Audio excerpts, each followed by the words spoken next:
Hello friends, मैं सुमित पुनिया एक बार फिर आप सभी का अपने YouTube चैनल नौकरी क्लासेस में हार्दिक अभिनंदन करता हूं। आज हम स्टार्ट करेंगे अपने मैथ के परसेंटेज पार्ट 5 को। अभी तक हमने मैथ के परसेंटेज पार्ट 4 कर लिए हैं, तो आज 5 पार्ट में हम स्टार्ट करते हैं फर्स्ट क्वेश्चन। फर्स्ट क्वेश्चन में हम करेंगे एक व्यक्ति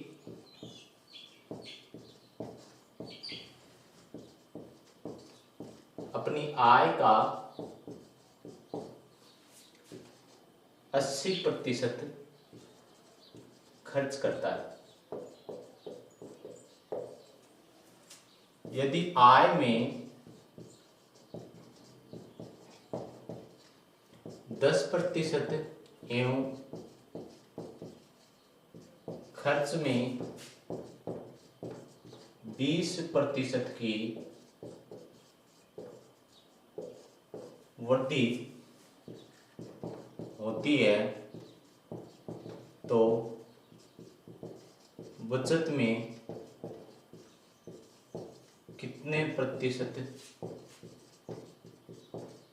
की कमी या वृद्धि होगी। क्वेश्चन क्या फ्रेंड्स, एक व्यक्ति अपनी आय का 80% खर्च करता है। यदि आय में 10% तथा खर्च में 20% की वृद्धि होती है, तो बचत में कितने प्रतिशत की कमी या वृद्धि होगी। सिंपल सा क्वेश्चन है, हमें करना क्या है, पहले तो लिखनी आय। आय कितनी है? 100%। किसी भी व्यक्ति की आय कितनी होती है? 100%। फिर देखेंगे हम खर्च कितना है, पहले 80%। व्यक्ति ने 100 रुपए कमाए, 80 रुपए खर्च कर दिए, तो बचत कितनी होगी? 20%। अब क्या कर रहा है कि उसने अपनी आय में 10% एवं खर्च में कितने 20% की वृद्धि की। आय में 10% तो 100 का 10% कितना होता है? 10। तो टोटल कितने हो गए? 110%। ठीक है। तथा खर्च में क्या कर रहा है? 20%। खर्च में कितना? 20%। 20% है तो 80 का 20% कितना होता है? 16। 80 का 20% कितना होता है? 16। यानी 100 का कितना होगा वो? 16%। तो ये टोटल कितने हो गए? 96। 110 रुपये कमाता था, 96 खर्च कर दिए, तो कितने बचे? 14%। अब उसके पास कितने हैं? 14%। पहले 20% थे, अब कितने में हम उसके पास से 14% हैं। तो कितनी कमी या वृद्धि हुई? कितने की हुई? 6% की। कितने पर? 20 पर, और गुणा 100। 20 का भाग 5 बार और 6 गुणा 5 यानी 30%। यानी उस व्यक्ति की बचत है वो 30% क्या हो गई है? कम हो गई है। पहले 20 रुपए बचाता था, तो अब कितना बचाता है? 14 रुपए। ठीक है। एक बार फिर से देख लिए, आय 100% है, खर्च कितना? 80%, तो बचत कितनी होगी? 20%। आय बढ़कर 110 हो गई, खर्च बढ़कर कितना हो गया? 96 हो गया, परंतु बचत वो कितनी हो गई? 14। तो बचत में क्या प्रभाव पड़ा? कमी आई। कितने की? 6 की कमी आई। कितने पर? 20 पर। तो परसेंटेज लगाने के लिए गुणा 100, तो आंसर क्या होगा? 30%। तो बचत में 30% की क्या होगी? कमी। नेक्स्ट क्वेश्चन करते हैं।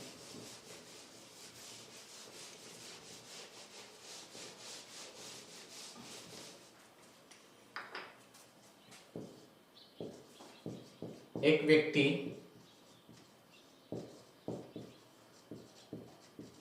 अपनी आय का 40% बचत करता है, तथा या फिर आप यदि भी लिख सकते हैं, यदि वह आय में 20% की वृद्धि तथा बचत में 30% की वृद्धि, बचत में 30% की वृद्धि करता है, तो खर्च पर क्या प्रभाव होगा। क्वेश्चन क्या साथियों, एक व्यक्ति अपनी आय का 40% बचत करता है। यदि अपनी आय में 20% तथा बचत में 30% की वृद्धि करता है तो खर्च पर क्या प्रभाव पड़ेगा या फिर क्या प्रभाव होगा। तो हम क्वेश्चन में वही टाइप करेंगे, हम क्या करेंगे, आय कितनी 100%। अब की बार क्या दिया हुआ हमें, बचत निकालनी, क्या है खर्च, तो पहले बचत लिख देते हैं। बचत कितनी है 40%। 100 कमाता है 40 बचाता है तो खर्च कितने कर दिए उसने 60%। यानी 100 कमाता है 60% खर्च करेगा तभी तो 40 बचेंगे। फिर क्या कर रहा है, आय में कितनी वृद्धि 20% की वृद्धि यानी 120। फिर देखिए बचत में कितनी वृद्धि 30% की, तो 40 का 30% कितना होता है 30% की वैल्यू 4 थी 12% यानी बचत कितनी 52। हमें निकालना है खर्च, तो 120 में से अगर 52 निकालें तो कितने बचे हैं 68%। यानी क्या हो रहा है 8% की क्या हो रही है वृद्धि हो रही है। क्या हो रही है खर्च में 8% की वृद्धि हो रही है, पर ये वास्तविक नहीं है। वास्तविक निकालने क्या करेंगे हम 8/60 किस पर हो रही है खर्च, पहले के खर्च कितना था 60, कितना बड़ा है 8 किस पर 60 पर, तो 8/60 गुणा 100। ठीक है, 20 का भाग 3 बार, 20 का भाग 5 बार, 8 गुणा 5 40, 40/3 यानी कितना होगा 13 सही 1/3% या फिर 40/3% खर्च में क्या होगी वृद्धि होगी। ठीक है, एक बार फिर से देख लीजिए, आय कितनी 100, बचत कितनी 40, खर्च कितना होगा 60। आय कितनी 20, बचत कितनी 12%, कितनी बड़ी है 12%, क्योंकि 40 का 30% कितना होता है 12, 52 हो गई, और खर्च कितना हो गया है 68, कितना बड़ा 8 किस पर 60 पर गुणा 100, तो 13 से 1/3% क्या होगा हमारा खर्च में वृद्धि। एक लास्ट क्वेश्चन करते हैं इस टाइप के से,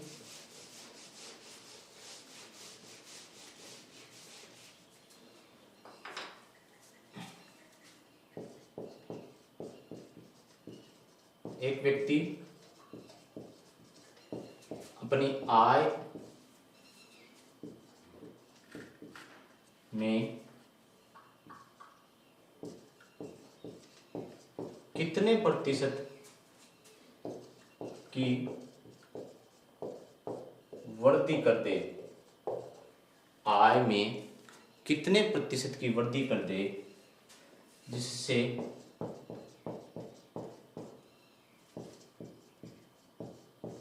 पहले की बचत में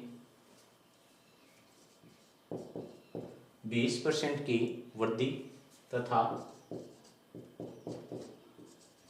खर्च में बचत में 20% की वृद्धि तथा खर्च में 10% की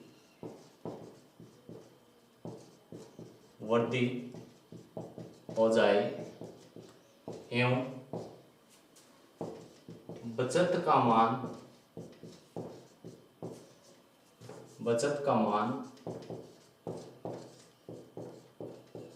प्रारंभ में 50% है। ठीक है, क्वेश्चन क्या पूछा हमें, एक व्यक्ति अपनी आय में कितने प्रतिशत की वृद्धि कर दे जिससे पहले की बचत 20% तथा खर्च में पहले की बचत से 20% तथा खर्च में 10% की वृद्धि हो जाए। बचत से 20% तथा खर्च में 10% की वृद्धि हो जाए एवं बचत का मान प्रारंभ में 50%।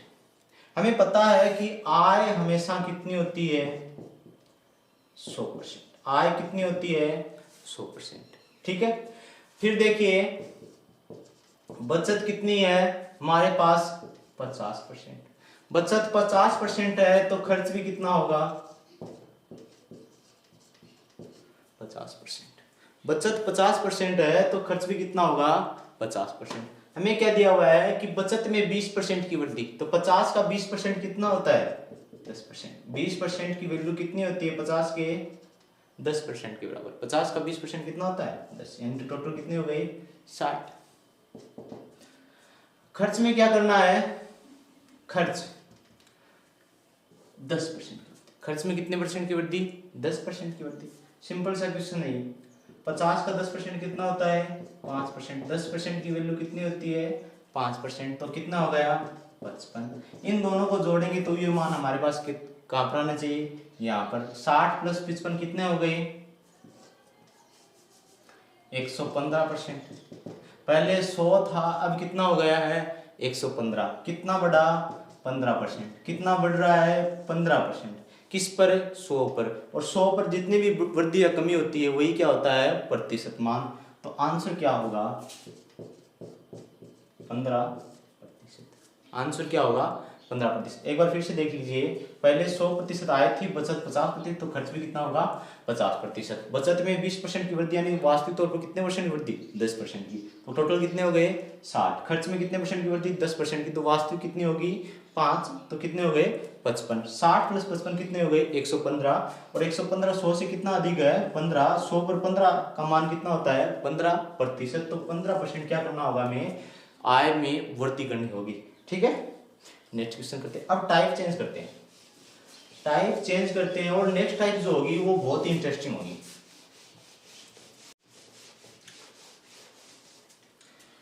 आपकी छक्के छुड़ाने वाली टाइप होगी, जिसमें क्वेश्चंस लगभग बेहतर क्वेश्चन दिए हुए। ठीक है, तो एक बार जम के शेयर कर लीजिए, और अभी तक वीडियो को लाइक नहीं किया है तो एक बार लाइक कर लीजिए। ठीक है, पॉज करके एक बार लाइक कर लीजिए और क्वेश्चंस को मेरे साथ सोल्व करने की कोशिश कीजिए। क्वेश्चन है, एक व्यक्ति अपनी आय का 20%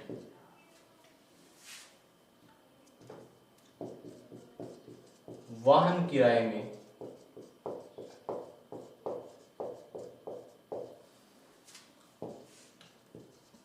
खर्च करता है तथा शेष का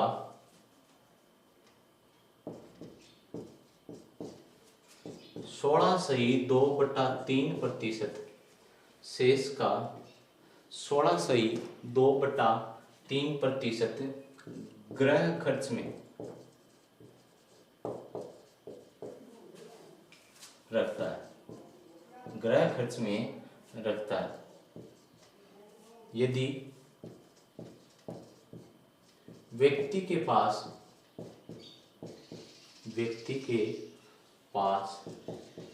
अब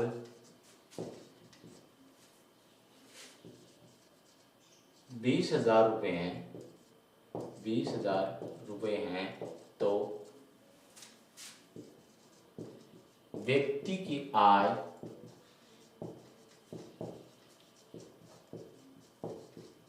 क्या होगी? व्यक्ति की आय क्या होगी? दो मेथड से कर सकते हैं इस क्वेश्चन को, सिंपल मेथड और फ्रैक्शन मेथड। पहले हम सिंपल मेथड से करते हैं। पहले व्यक्ति की आय कितनी थी? हमें से पता है 100%। फिर कितनी कमी की गई? 20%। तो 100 का 20% कितना होता है? 20। तो टोटल कितने बचे हमारे पास? 80%। अब क्या कह रहा है कि शेष कितने बचे हमारे पास? 80। शेष का 16.2/3%। ठीक है, शेष का 16.2/3%। अब हमें 80 का 16.2/3% निकालना होगा। तो 80 का 16.2/3% अगर हम निकालें तो कितना होगा?